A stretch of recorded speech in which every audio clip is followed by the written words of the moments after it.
There's a specific sound that happens when your keycard gets denied at a place you've worked for 8 years. It's not just a beep, it's a death knell. The red light flashed twice at the security turnstile of Apex Defense Solutions, and I knew my world had just shifted. I'm Andrew Richardson, 47 years old, and I'd been building cybersecurity systems since before these kids knew what an encryption protocol was. The new guard, couldn't have been older than 25, looked up from his tablet with that apologetic expression they teach in customer service training. "Sir, your badge isn't working. You'll need to sign in at the visitor kiosk." Visitor kiosk. 8 years at Apex, 21 years in civilian cybersecurity, 8 years before that in the Navy, and now I'm a visitor in my own building. I looked at the plastic card in my hand. This thing had gotten me into rooms that don't officially exist. Meetings where we discuss keeping Chinese hackers out of the Pentagon servers. Now it was just a piece of junk. "It's Andrew Richardson," I said, keeping my voice level. "I'm the lead architect for the Guardian Protocol. Check the manual override list." The kid tapped his screen, frowning. "Sorry, Mr. Richardson. The system shows you as... let me see. External contractor, pending status review." Pending status review. Those words hit me like ice water. I'd been at Apex since before this building was finished, before half the current staff was hired. I designed the network architecture that this kid's computer was running on right now. Fine. I walked over to the iPad on the stand and typed in my information. Name, Andrew Richardson. Person visiting, Madison Hayes. The machine spat out a flimsy paper badge that I stuck to my shirt like a scarlet letter. As I waited for the elevator, my mind ran diagnostics. What had changed? The Guardian project was 90% complete. We were weeks away from final naval research review. The only variable that had shifted was management. Old VP retired to Florida last month, and in came Madison Hayes with her Stanford MBA and 8 years of McKinsey consulting.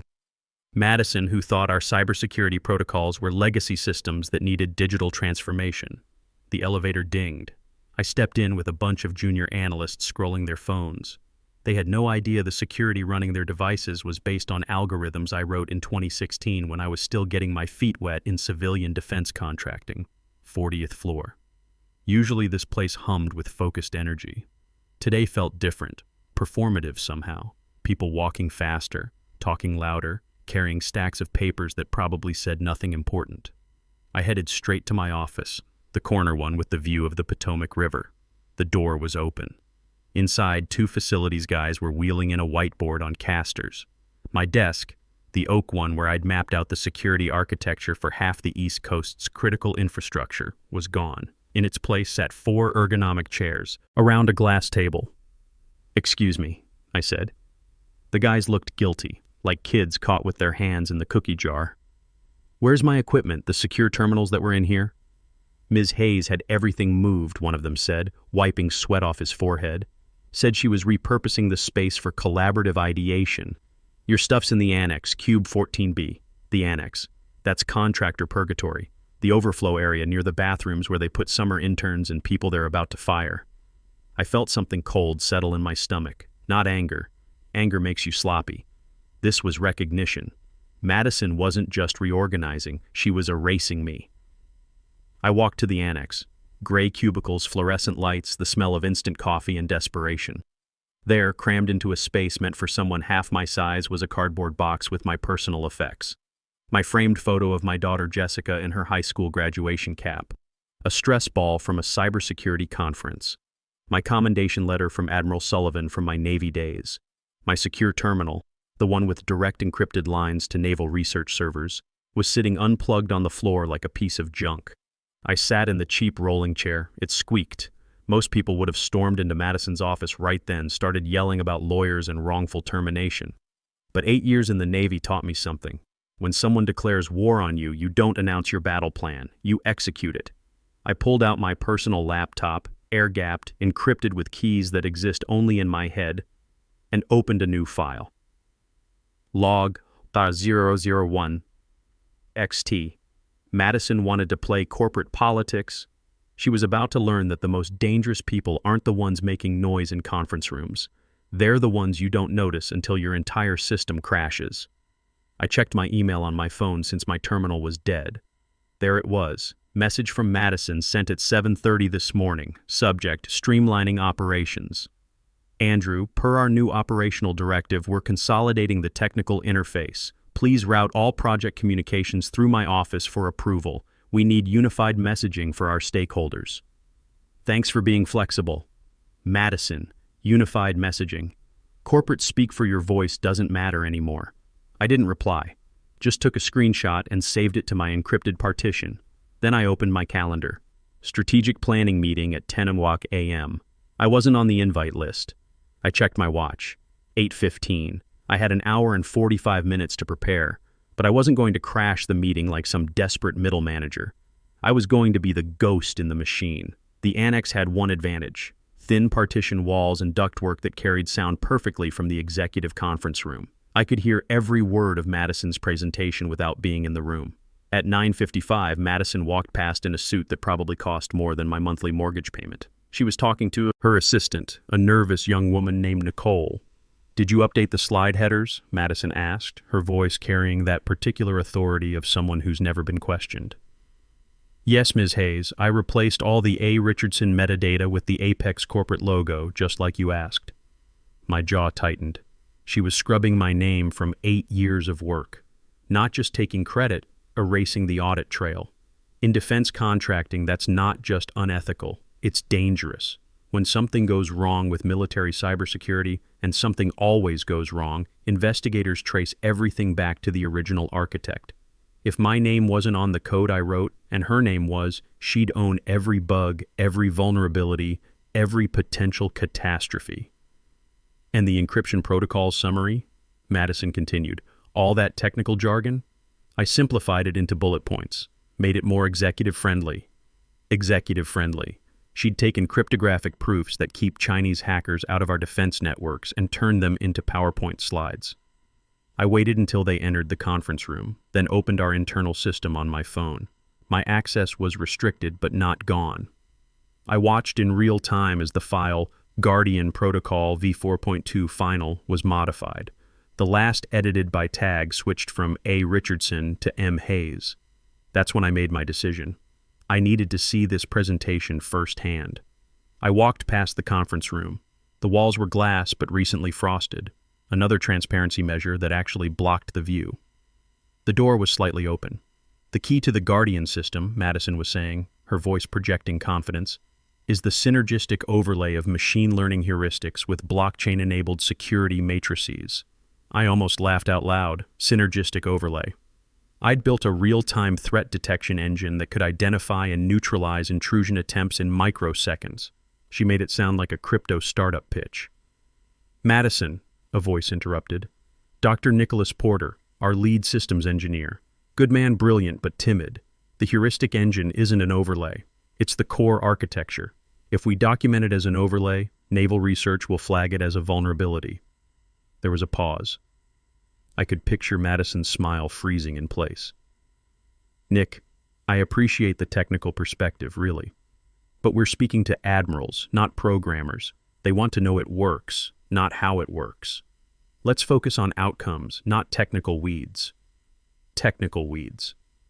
She was calling the foundational security protocols of a $1.4 billion defense system weeds. I walked back to my cubicle. My phone buzzed. Email from legal. "Mr. Richardson, per request from VP Digital Transformation, we're reviewing the necessity of external consulting for project maintenance. Please surrender physical access credentials to security by EOD Friday. Digital access will transition to read-only immediately." Friday was 3 days away. The final naval research presentation was next Tuesday. Madison was timing this perfectly. She wanted me gone, physically and digitally, before Admiral Sullivan arrived. She wanted to be the only face in the room. Instead of replying, I opened my laptop again. Years ago, working Navy logistics, I learned a vital lesson. Never build a house you can't lock from the outside. The Guardian protocol was my house. Madison had keys to the front door, but she didn't know about the maintenance access I'd built into the core architecture. I activated a latent logging feature buried deep in the compiler. Every keystroke, every file modification, every version change Madison or her team made would now be mirrored to a secure server I controlled. If she wanted to own my code, she was going to own every mistake she made with it. Around noon, Madison emerged from the conference room, riding high on her own BS. She spotted me in the annex and walked over, leaning against my cubicle partition. "Andrew," she said with that shark smile consultant's perfect. "Great session in there. Really moved the needle forward." "I heard," I said, not looking up from my screen. "Synergistic overlays." She missed the sarcasm entirely. "Exactly. Look, I know this transition is abrupt, but we need to optimize our human capital allocation. With the project entering maintenance phase, your heavy lifting is done. We can handle the day-to-day operations." The project wasn't in maintenance. It was in pre-deployment validation. If she changed the security headers without understanding the checksums, the naval research servers would reject the entire update package. "You'll want to preserve the original metadata," I said, finally looking at her. "The authentication protocols depend on verified authorship," she waved dismissively. "We'll address any technical hiccups in post-production. That's just implementation details." Implementation details. In cybersecurity, there are no small details. Every line of code matters. Every authentication sequence matters. Miss one checksum, and you can lock yourself out of your own system. "I need you to transfer all your working files to Nicole," Madison continued. "We're consolidating the archives. And legal mentioned your access termination. Friday, right?" "Friday," I confirmed. "Perfect. Clean handoff, no loose threads." She tapped my cubicle wall and walked away, probably already mentally spending her promotion bonus. She thought she'd just fired a subordinate. She didn't realize she'd dismissed the only person who knew how to fly the plane she was piloting. There's a diner about 10 minutes south of Apex called Murphy's. It hasn't been updated since the Cold War, serves coffee that tastes like battery acid, and is the unofficial meeting spot for mid-level Pentagon brass who want to talk without a paper trail. I arrived at 6 p.m. The place was nearly empty except for a trucker eating meatloaf and, in the back booth, Lieutenant Colonel Rebecca Torres. Becky wasn't in uniform, gray hoodie and jeans, looking like any other tired government worker. But her posture gave her away. Back straight, eyes scanning entrances every few seconds. "You look like hell, Andy," she said as I slid into the booth opposite her. "You look like you're dressed for a funeral," I countered. "Maybe I am. My secure comms have been buzzing all day. Update flags on Guardian that don't match our deployment schedule. The authorship metadata is scrambled." The waitress came over. "Coffee, black," I said. "Keep it coming." After she left, I leaned forward. "Madison Hayes is rewriting history, Becky." She scrubbed my name from the core modules and put herself as lead architect. Becky swore quietly, rubbing her face. "I knew it. Told Admiral Sullivan that Apex was getting shaky. Who is this woman? Stanford MBA, McKinsey background, track record in digital transformation. Thinks cybersecurity is just another business process to optimize. And she's taking over before the final review?" Becky looked ready to punch something. "Sullivan won't sign off if the original architect isn't there to vouch for the system. Madison thinks she can vouch for it. She's got the board convinced she's some kind of innovation genius." I reached into my jacket and pulled out a small, ruggedized external drive. Black, heavy, unassuming. "What's this?" Becky asked. "Insurance," I said, sliding it across the table. "Source code as of this morning, digitally signed with my private key. Also contains logs of every change Madison has made, every safety protocol she's bypassed, every email where she calls my security measures legacy thinking." Becky covered the drive with her hand. "You want me to hold this? I want you to keep it offline until Tuesday. When Madison's presentation crashes and burns, Admiral Sullivan is going to want answers. This drive contains all of them. You sound awfully confident it'll crash." I looked out the window at the parking lot. A single streetlight was flickering. "Madison thinks Guardian is a product. She doesn't understand it's a living system. She doesn't know that I built a dependency into the core logic, a manual verification handshake required from the lead architect every 45 days. "Security lockout," Becky whispered. "That verification is due Tuesday at 2 p.m., right in the middle of her presentation to Admiral Sullivan." Becky laughed, a short, sharp sound. "You're ruthless, Andy. I'm quality control," I corrected, picking up the check. Madison wanted unified messaging. She's about to get it. The next morning, I made the obligatory trip to HR. In corporate America, HR isn't neutral arbitration. It's the company's immune system, designed to identify and eliminate threats. Right now, I was the virus. I sat across from Timothy Stevens, mid-30s with a smile that looked focus-grouped. His office was full of motivational posters. Teamwork makes the dream work. Innovate or stagnate.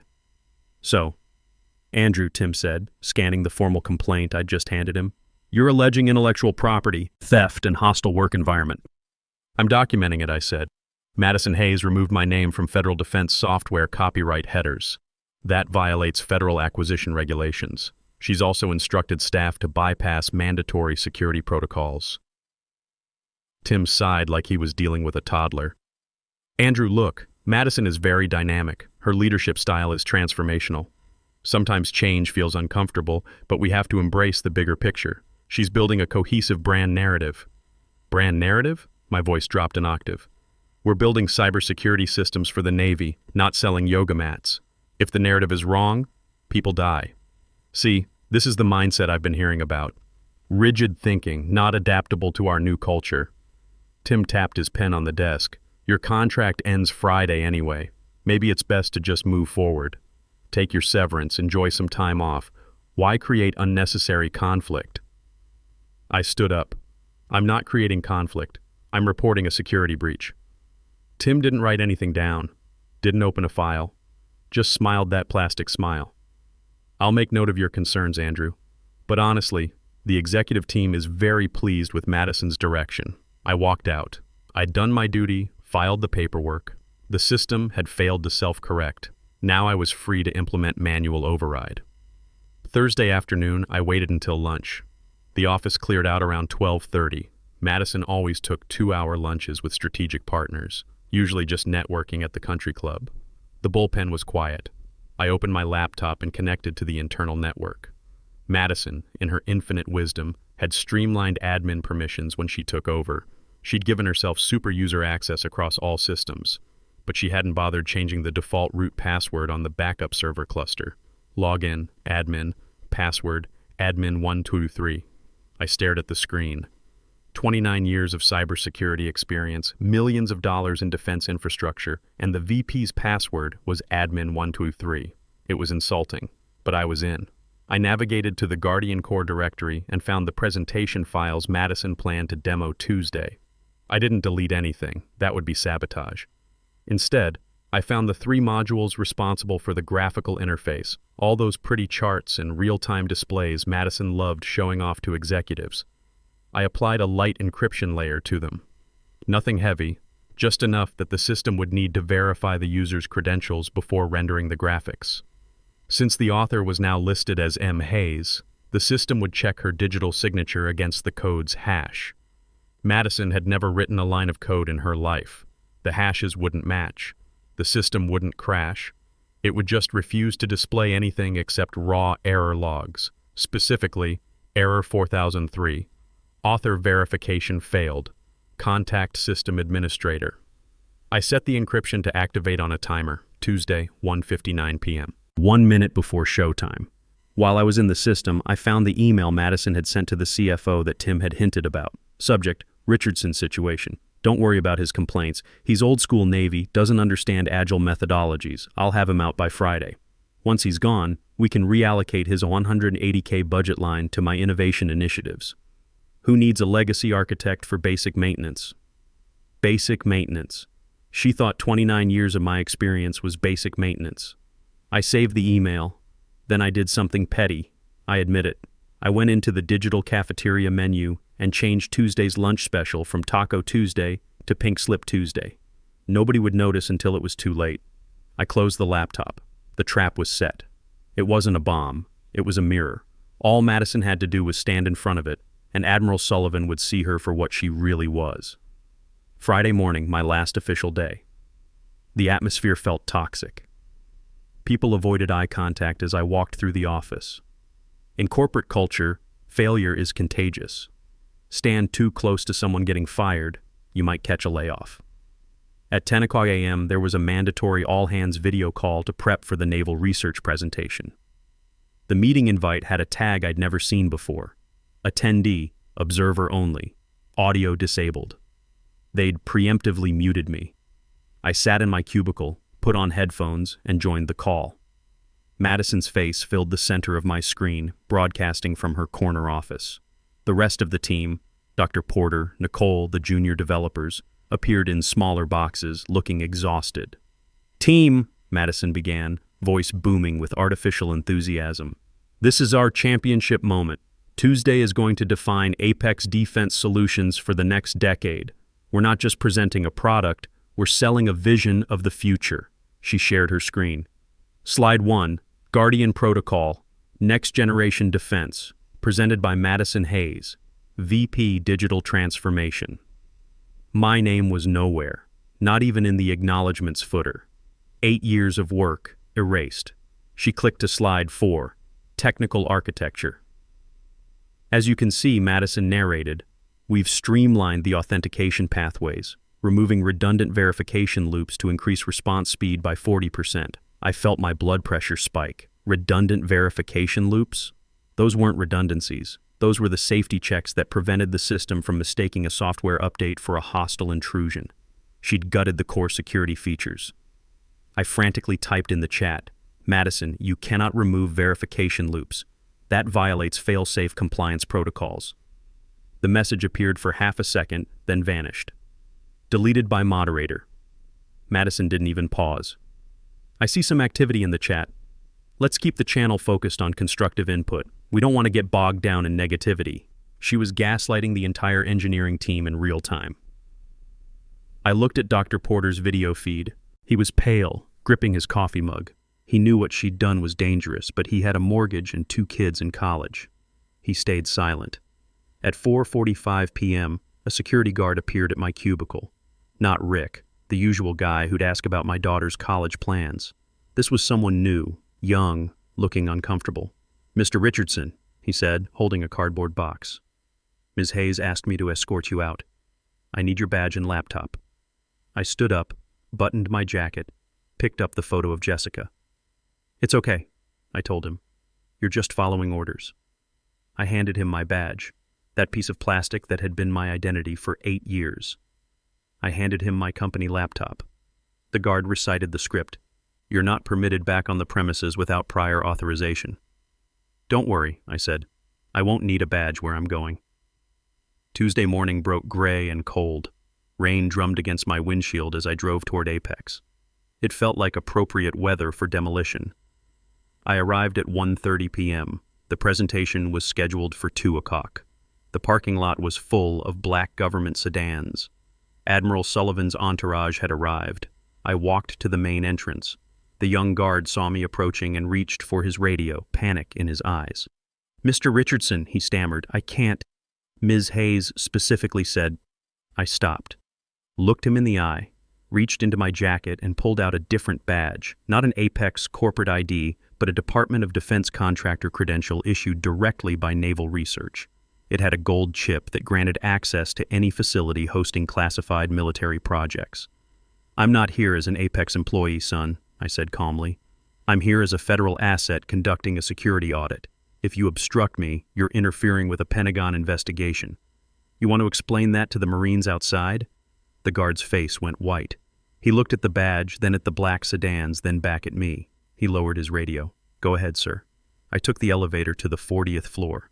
The hallway was empty, the entire floor cleared for VIPs. Fresh flowers lined the corridor leading to the boardroom. Lilies. They smelled like a funeral.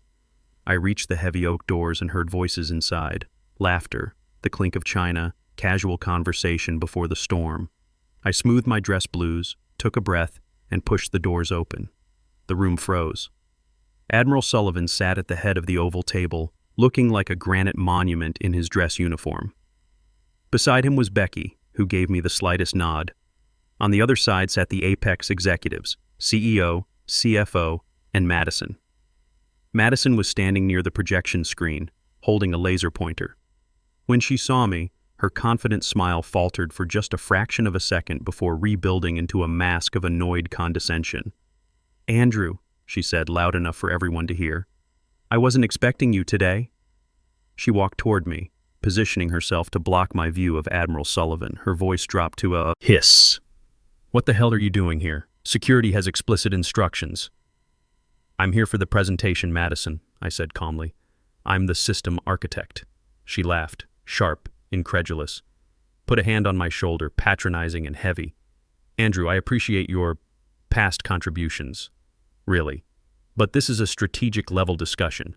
We need the right people in the room. She turned to address Admiral Sullivan, smiling apologetically. Sorry about this, Admiral. Internal miscommunication. She turned back to me, eyes dead and cold. Contractors, wait outside, Andrew. There's a chair in the hallway. The room was silent. Nobody spoke. They were letting her erase me in front of the man I'd served under for 2 years. Is that your final decision, Ms. Hayes? I asked. It is. Please leave. I turned around, started walking toward the door, one step away from letting the building burn down behind me. Hold on. Admiral Sullivan's voice was gravel and thunder. I stopped, my hand hovering over the brass door handle. Sullivan stood up. The sound of his chair scraping back was like a gunshot in the silent room. Madison, he said, walking around the table. Did you just refer to Mr. Richardson as a contractor? Madison blinked, her smile wavering. Well, yes, Admiral. In our corporate structure... I don't give a damn about your corporate structure. Sullivan's voice cut through her explanation like a blade. Mr. Richardson wrote the encryption protocols that protect our submarine communications. If he walks out of this room, the Navy cancels this $1.4 billion contract. Are we clear? The CEO went pale. Admiral, we didn't realize... Obviously. Sullivan turned back to Madison. Now, Ms. Hayes, you were about to show us a live demonstration. Yes, sir, Madison said, her voice cracking. She scrambled to her laptop, hands shaking. The main screen flickered to life. I checked my watch. 1:59 p.m. Initializing Guardian Protocol, Madison announced. She hit enter. The screen went black. Then red text appeared. Critical error. 4003. Author verification failed. Contact System Administrator A. Richardson. The boardroom went dead silent. It's not a glitch, I said. It's a security feature. Since you removed my name from the authorization protocols, the system has identified you as a potential hostile actor. Madison stared at the screen. Fix it, she whispered. Andrew, please. I looked at Admiral Sullivan. He was smiling. Step away from the terminal, Sullivan ordered. I sat down, connected my laptop. Authorizing system override. Authentication key. Eagle 6, actual. The red screen vanished. The defense grid appeared, green lights pulsing. The simulation ran flawlessly. Guardian Protocol active, I reported. Sullivan nodded. Outstanding. He turned to the CEO. You have a leadership problem. Fix it. Madison walked out without looking at anyone. The next morning, the CEO called me personally. We'd like to offer you Chief Technology Officer, your budget, your team, your decisions, the salary. Figure made my eyes widen. $240,000. There's also the infrastructure expansion project, he continued. Admiral Sullivan specifically requested you as project lead. That afternoon, I moved back into my corner office. My secure terminals were reconnected and upgraded. Nicole stopped by around 3:00 p.m., grinning.